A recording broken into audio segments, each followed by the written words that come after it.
Welcome to my class. नमस्ते student. बच्चों, आज हम कक्षा 9वीं की पाठ्य पुस्तक क्षितिज भाग 1 का अध्ययन करने जा रहे हैं, जिसमें हम चैप्टर नंबर 7वां पढ़ रहे हैं। और इस चैप्टर का शीर्षक है मेरे बचपन के दिन। मेरे बचपन के दिन इस पाठ का यह सेशन नंबर 3 है।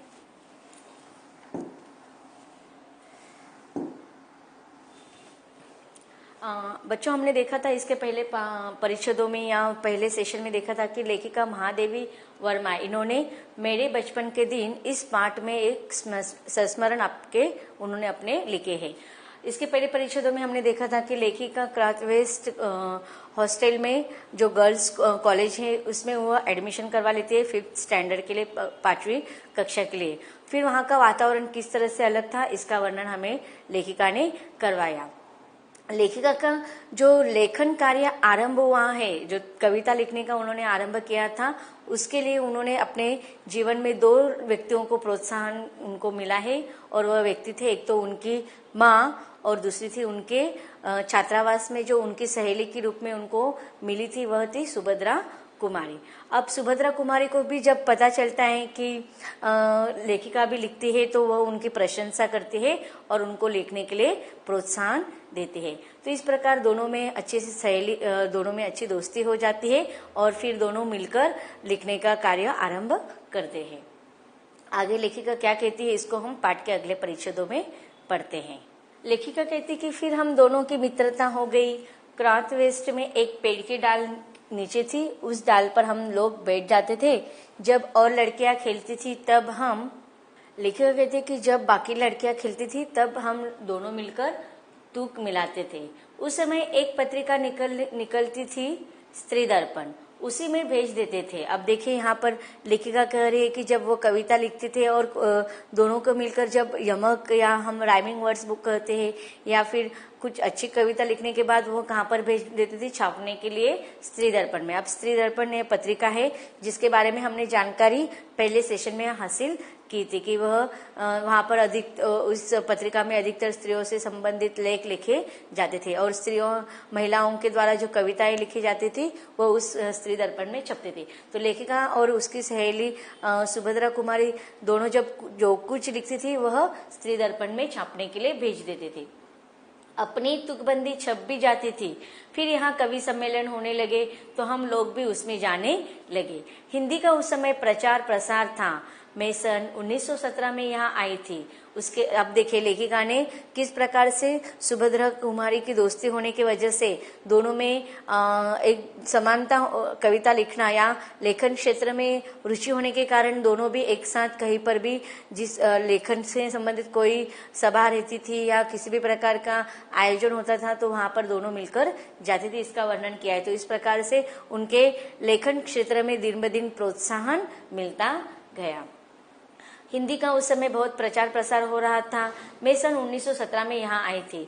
उसके उपरांत गांधी जी का सत्याग्रह आरंभ हो गया और आनंद भवन स्वतंत्रता के संघर्ष का केंद्र हो गया, जहां तहां हिंदी का भी प्रचार प्रसार चलता था। अब देखिए यहाँ पर इन परिच्छेदों में लेखिका ने जो वर्णन किया है वह सन 1917 के बात है और उस समय गांधी जी ने सत्याग्रह आंदोलन का आरंभ किया था। अब लेखिका एक तरफ वह उस समय पढ़ने की उम्र थी, फिर भी वह अपने प्रति मन में जो देशभक्ति के प्रति जो देश के स्वतंत्रता के आंदोलन में जो वह सहभाग लेती थी उसका आगे वर्णन वह करेगी। आनंद भवन में स्वतंत्रता संघर्ष का उस समय केंद्र बना था, जहां तहां हिंदी का भी प्रचार प्रसार चल रहा था। कवि सम्मेलन होते थे तो क्राथ वेस्ट से मैडम हमको साथ लेकर जाती थी। अब देखिए आपके भी स्कूल में ऐसा होता है ना कि बहुत सारे प्रतियोगिताएं, स्पर्धाएं आयोजन किया जाते हैं, कंपटीशन रहते हैं। तो अलग अलग जैसे कला के क्षेत्र में स्पीच होते हैं, कविताएं होते हैं, फिर ड्राइंग होते हैं, डांस होते हैं, अन्य भी बहुत सारे कंपटीशन होते हैं। तो जब आप राष्ट्रीय स्तर पर कंपटीशन में भाग लेते तो आपको दूसरे कॉलेजेस में, दूसरे स्कूलों में जाना पड़ता है। तो जो स्पर्धा में हिस्सा लेते रहते हैं तो उनके साथ उस स्कूल के या कॉलेज के टीचर्स या कोई जो पदाधिकारी होते हैं वो आते। तो इस प्रकार लेखिका कहती है कि जब कवि सम्मेलन होते थे तो और उस कवि सम्मेलन में जब उनकी कविताएं कहानी होती थी तो उनका नाम दिया जाता था और उनके साथ उनकी मैडम आती थी। हम कविता सुनाते थे। कभी हरिओम जी अध्यक्ष होते थे। अब देखिए यहाँ पर लेखिका कह रहे कि उनके उस कवि सम्मेलन से जाने में उनको क्या फायदा होता था कि बड़े बड़े जो उस समय के लेखक थे, कवि थे, वह उनसे मुलाकात होती रहती थी। कभी हरिओम जी अध्यक्ष होते थे, कभी श्रीधर पाठक होते थे, तो कभी रत्नाकर जी होते थे, कभी कोई होता था। अब देखिए यहाँ पर अलग अलग जो प्रमुख अध्यक्ष होते थे वह लेखक या कवि के रूप में होता था, तो इससे लेखिका को और भी प्रोत्साहन मिलता था।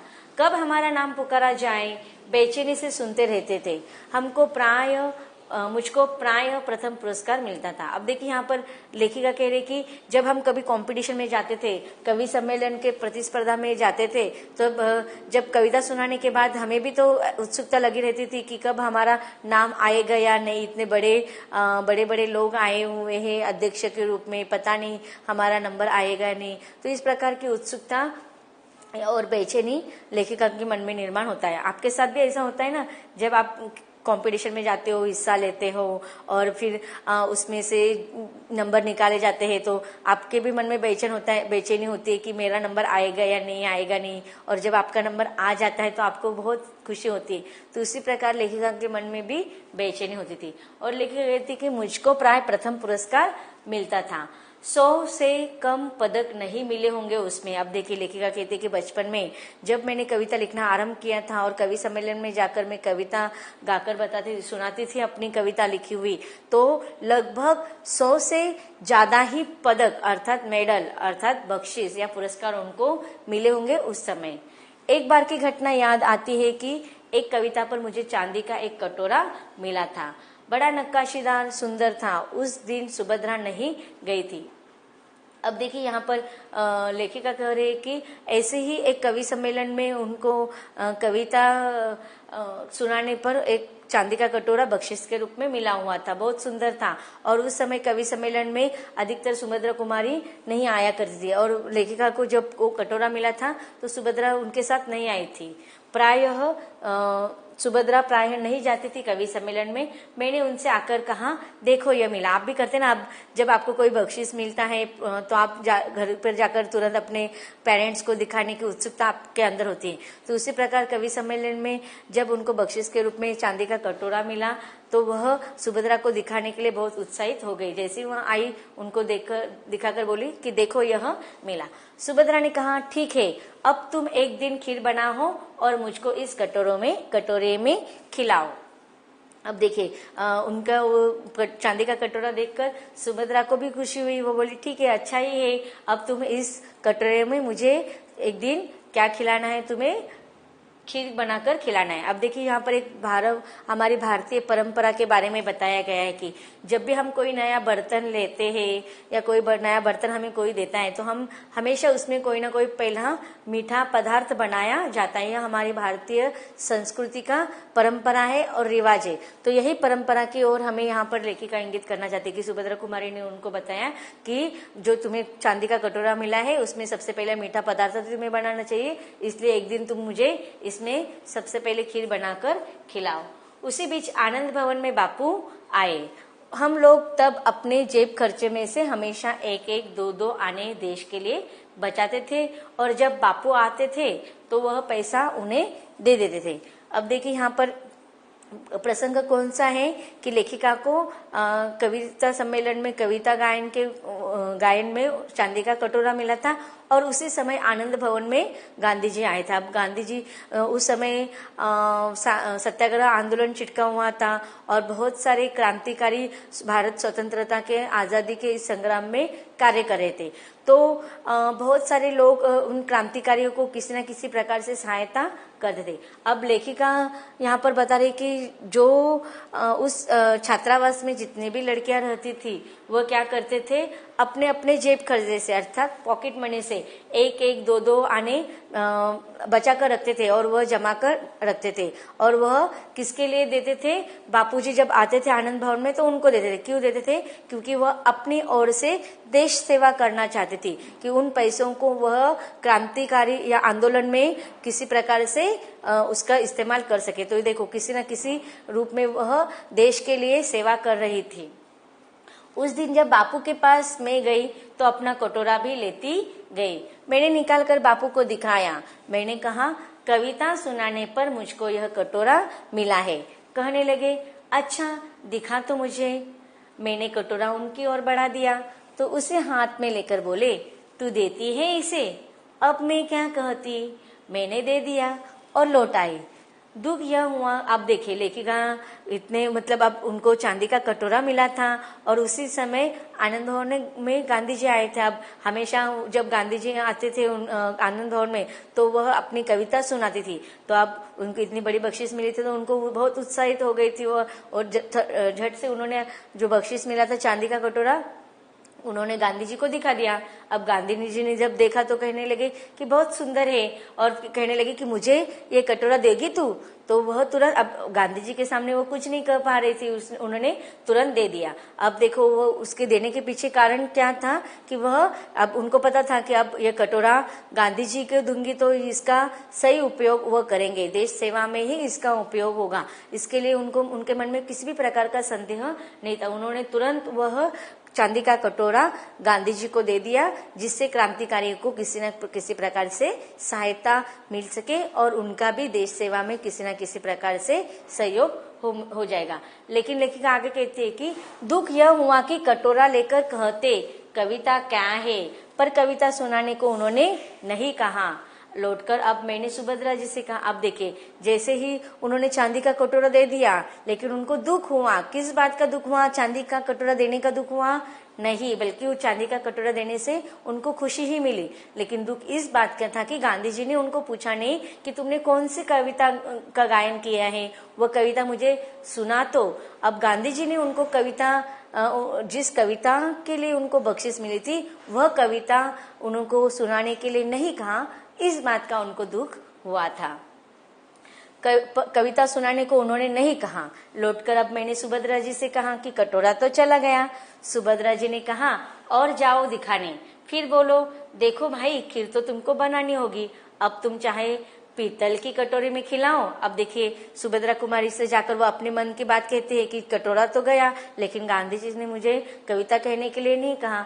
अब इस बात पर वो सुभद्रा कहती है कि चलो अब कटोरा गया, अच्छा है, तुम्हें बहुत दिखाने की आदत थी, अब कटोरा तो गया लेकिन कटोरा जाने दो, लेकिन मुझे कभी न किसी बर्तन में तुम्हें खीर जरूर खिलवानी है। अब सुभद्रा जी कहती है कि खीर तुम तुझे खिलवानी है, चाहे चांदी की कटोरे में खिलवा या फूल के कटोरे में। फूल मतलब एक मिश्र धातु का बर्तन होता है या कटोरा होता है। फिर भी मुझे मन ही मन प्रसन्नता हो रही थी कि पुरस्कार में मिला अपना कटोरा मैंने बापू को दे दिया। सुभद्रा जी छात्रावास छोड़कर चली गई। तब उनकी जगह एक मराठी लड़की जेबुन्निसा हमारे कमरे में आकर है। अब देखिए वो सीनियर थी सुभद्रा जी, इसलिए वह उनकी पढ़ाई खत्म होने के बाद वहां से चली गई और उनके स्थान पर जो दूसरी लड़की आई थी वह मराठी लड़की थी जिसका नाम था जेबुन्निसा। वह कोल्हापुर से आई थी। जेबुन मेरा बहुत सा काम कर देती थी। वह मेरी डेस्क साफ कर देती थी, किताबें ठीक से रख देती थी और इस तरह मुझे कविता के लिए कुछ और अवकाश मिल जाता था। अब देखिए यहाँ पर लेखिका ने उनके छात्रावास का वर्णन किया है कि अलग अलग धर्म के लड़कियां वहां पर आती थी और सब मिलजुल कर रहती थी। अब देखो सुभद्रा कुमारी जाने के बाद एक मराठी लड़की आई थी जो कोल्हापुर से थी, तो वह आने के बाद लेखिका कहती कि वो मेरा सारा काम कर देती थी। तो देखो किस प्रकार से अलग अलग धर्म के अलग अलग भाषा बोलने वाले लड़कियां एक दूसरे के साथ स्नेह से प्यार से मिलजुल कर रहते थे, इसका वर्णन करे कि अब देखो उससे तो कुछ पढ़ी नहीं थी, वो ज्यादा पहचानती भी नहीं थी, लेकिन फिर भी वह लेखिका के सारे काम कर देते थे। उससे क्या हो जाता था, लेखिका के पास है ना बहुत सारा समय बच जाता था जिससे वह कविता लिखने के लिए उनको अवकाश मिल जाता था। जेबुन मराठी शब्दों से मिली जुली हिंदी बोलती थी।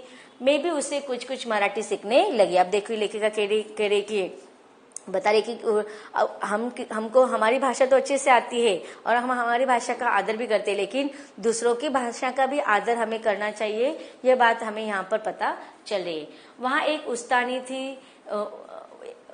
एक उस्तानी जी थी जिनत बेगम। जेबून जब इकडे तिकडे या लवकर लवकर जैसे मराठी शब्दों का मिला जुला कर कुछ कहती तो उस्तानी जी से टोके बिना न रह जाता था।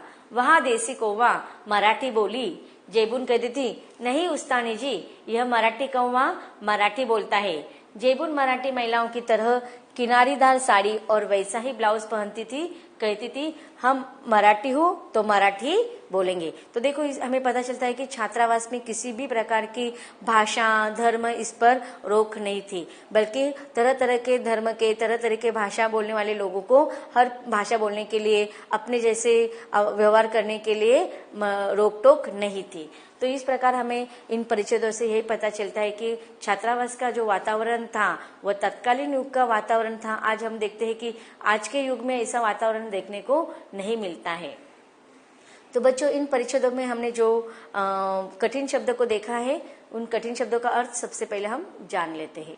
देखते हैं कठिन शब्दों का अर्थ। प्रचार प्रसार, फैलाव। फूल एक चमकदार धातु, तांबे और रांगे के मेल से बनी एक मिश्र धातु। अवकाश, छुट्टी। सांप्रदायिकता, किसी धर्म विशेष का पक्षपाती होने का भाव। तो बच्चों, अब तक हमने देखा कि लेखिका ने किस प्रकार से उनके छात्रावास का वर्णन किया है, इसके बारे में हमने पढ़ा। लेखिका अब और भी हमें उनके बचपन के बारे में जानकारी देने वाली है, उसको हम पढ़ेंगे इसके अगले भाग में।